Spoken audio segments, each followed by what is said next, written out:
Oh! Oh! Oh! Jinxie, no! Psst! Oh! Jinxie, no! Oh! So how long has this been going on, this thing? Having your protagonist meet the family of their prospective love interest has long been one of the more successful, flexible, and relatable story premises out there. Good evening. Good evening, sir. The resulting conflict can be a comment on class. This is my wife. Welcome. The pleasure is all mine. On nationality. Oh, you're American. On race. What the hell is going on here? And it can be used for humour. That's good.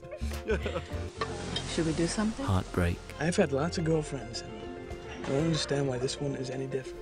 Or even horror. Sink into the floor. Wait. Sink. Mostly, though, meeting the in-laws is treated as a joke. The innate, cringy comedy that occurs when trying to make a good impression Welcome to Oyster Bay. Great. Oh. while fearing bad intentions from those you're hoping to charm. Are you a pothead, fucker? No.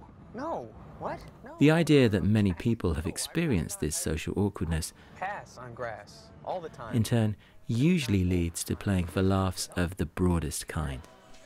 Pranks, Hey, there he is! Get out here! pratfalls,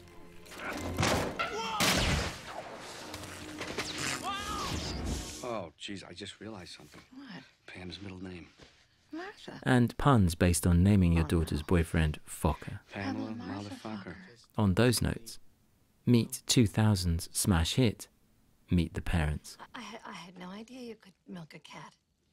Oh yeah, you can milk anything with nipples. First, some then contemporary context. I have nipples, Greg. Could you milk me? You talking to me?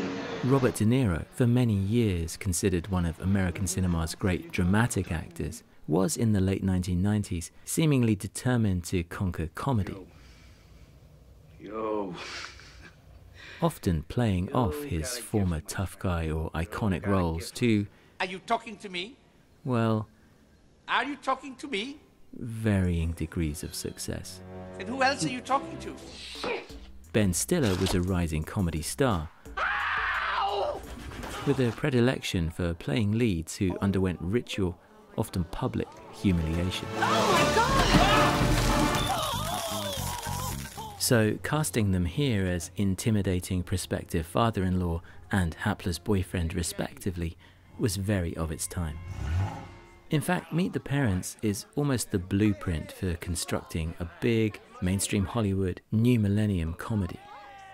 A scene-stealing supporting role for Stiller's regular on-screen foil Owen Wilson. A director, Jay Roach, fresh off the hit Austin Powers franchise. A composer, Randy Newman, who specializes in bright musical accompaniment to light-hearted family fare.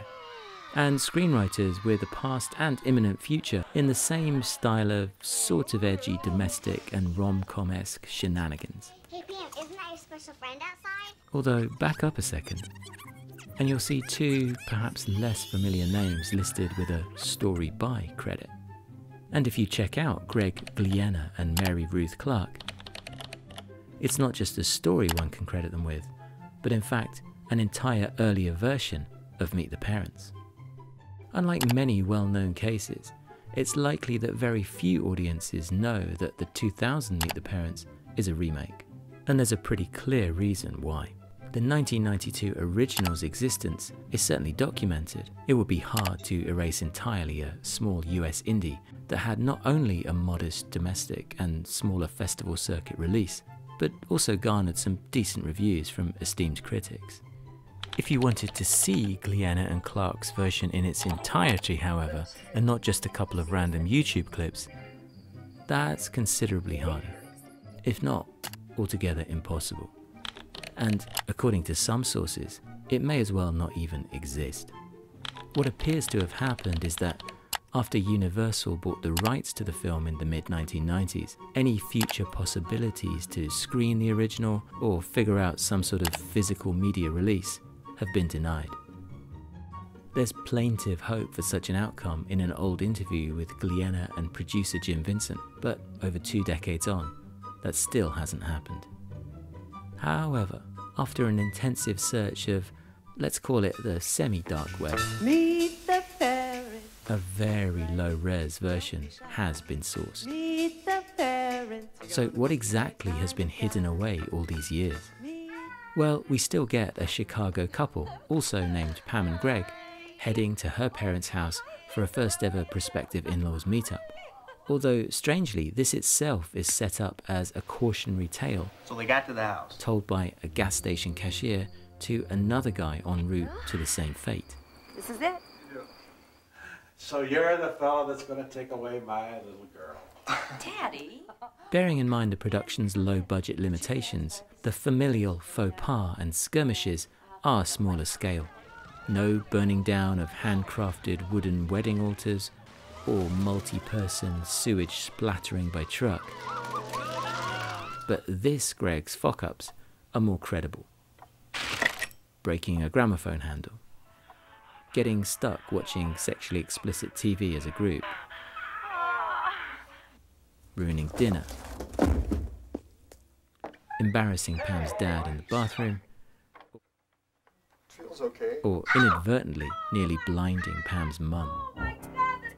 These incidents might seem too minor to instigate major conflict, but it's not just the incremental build-up that increases the tension. There's a genuinely despairing tone here that the De Niro Stiller version playfully bats away. This is never clearer than in the respective films' treatment of the family pet. De Niro's patriarch is besotted with his highly trained house cat, Jinx, but when Greg accidentally lets him out, he fakes a rescue with another spray-painted feline. Greg is found out naturally, but Jinx returns unharmed. Gliena's Greg Want to get your stick? plays with the family dog, Bingo, by tossing a stick into the local lake for him to fetch. Only Bingo doesn't come back. Bingo!